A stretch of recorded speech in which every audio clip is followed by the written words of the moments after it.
চাঁদাবাজ মুক্ত, মদ মুক্ত, গাঁজা মুক্ত একটি সমাজে পরিণত করে দেন।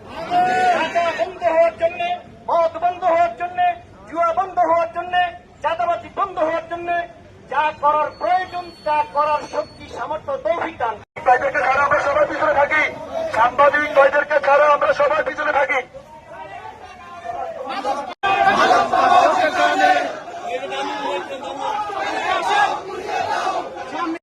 আমাদেরকে পদক্ষেপ নিতে হবে।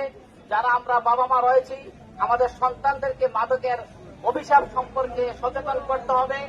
আমরা যারা প্রতিষ্ঠানিক শিক্ষক রয়েছি, ছাত্রদেরকে বোঝাতে হবে। আমরা যারা সমাজের দায়িত্বশীল রয়েছি, আমাদের সমাজের লোক চাই।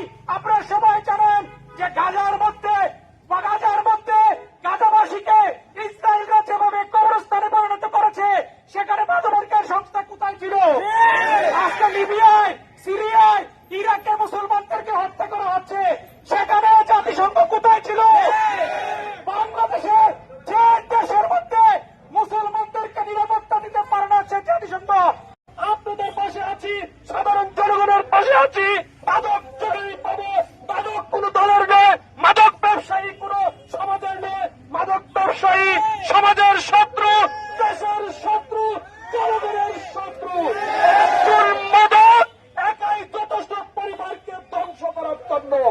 আজ আমরা এইখানে থেকে প্রতিজ্ঞাবদ্ধ হব, মাদককে না বলবো, দেশকে সুশৃঙ্খল ভাবে রাখার চেষ্টা করবো, সাজার বসে করতে হবে।